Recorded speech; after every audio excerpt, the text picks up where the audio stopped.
Ukrainian sniper brutally takes out 300 Russian troops on the street to Bakhmut. In the past 24 hours, the battle grows bloodier. Hundreds of Vladimir Putin soldiers were again sent to Ukraine.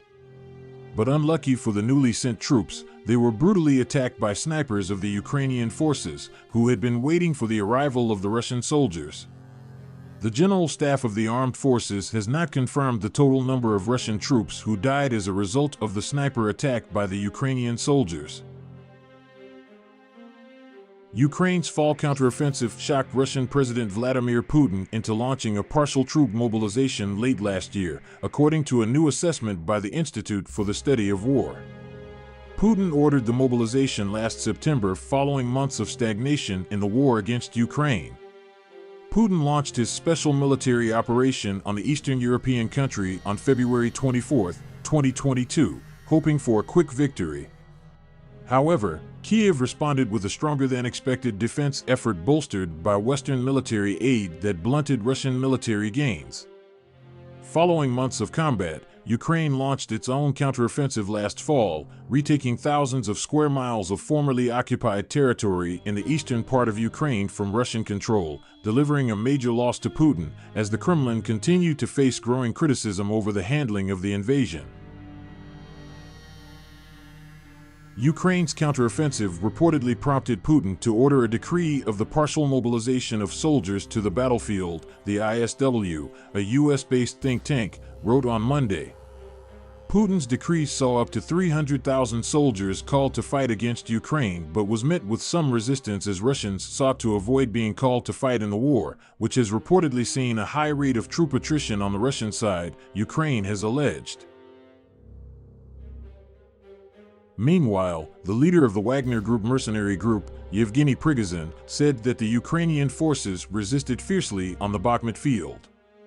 Despite being pounded for months, Ukrainian troops said they were still opposing Moscow's efforts to seize the city. The Wagner Group itself is said to be the spearhead of the Russian invasion force in the Battle of Bakhmut. This city in Donetsk Oblast is considered to be one of the key Ukrainian strongholds in the Donbass region. Ukrainian troops dropped extra reserve soldiers into Artyomovsk and are trying to defend the city with all their might, Prigozhin said.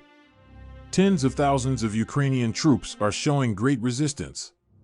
The brutality of the battle is increasing day by day, he continued.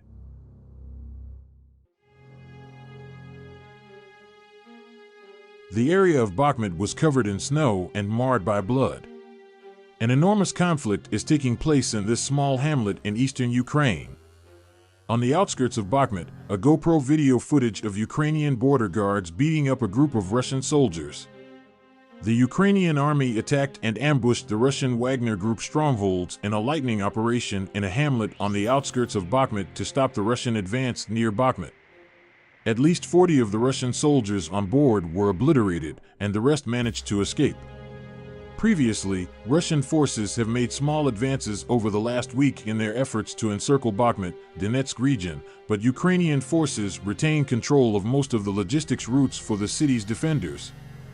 A dozen soldiers of the aggressor nation tried to check the strength of the defensive positions of one of the border units. The border guards detected the approach of the invaders in advance and were ready to meet them. The barrage of mortar fire caught the attackers by surprise, and they lay down for their lives. The border guards, under the cover of shelling, suddenly approached the enemy and eliminated most of the attackers.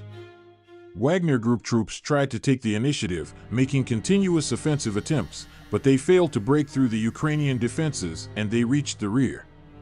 42 clashes have taken place in the Bakhmut direction in the past 24 hours.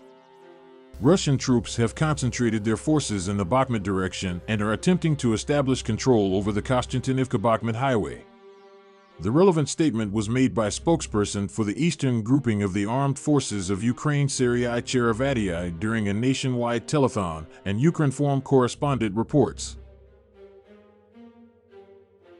Meanwhile, as of Wednesday morning local time, the Ukrainian military reported that Russian troops were continuing to pound Bakhmut and seizing piece by piece of territory.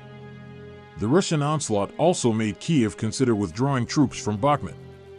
The economic advisor to the Ukrainian president, Alexander Rodnyansky, said the troop withdrawal would depend on a decision by top military officials. Our military will obviously consider all options. So far, they are defending the city, but, if needed, they will strategically withdraw, Rodnyansky said. Because we will not sacrifice our people in vain, he continued.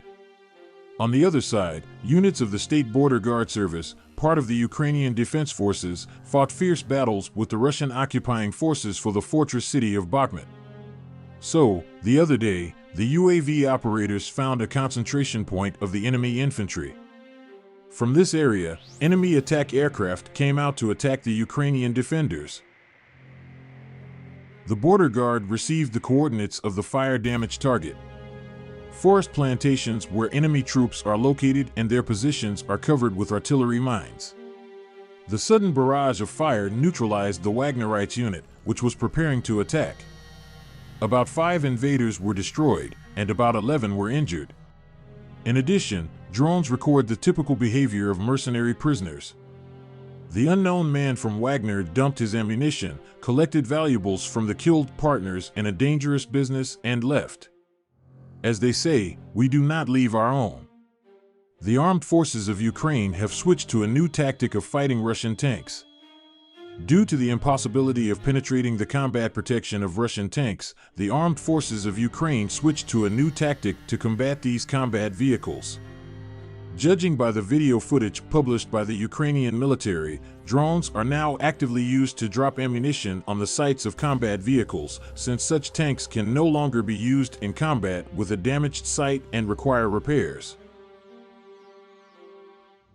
Unlike armor, sights are much more vulnerable to attacks by Ukrainian drones, and although the repair itself in this case is not expensive and time-consuming, the tank will temporarily not be able to be used in combat. This, in turn, makes it possible for the armed forces of Ukraine to regroup and even carry out counterattack actions. At the beginning of the IED, Russian war correspondents already reported that the armed forces of Ukraine are trying to hit the sights of tanks since the latter cannot be protected and without which the tank crew is actually blinded. At the same time, it is known that the Russian military also uses a similar tactic, and among other things, it is that is recommended in order to deal with Western-style tanks.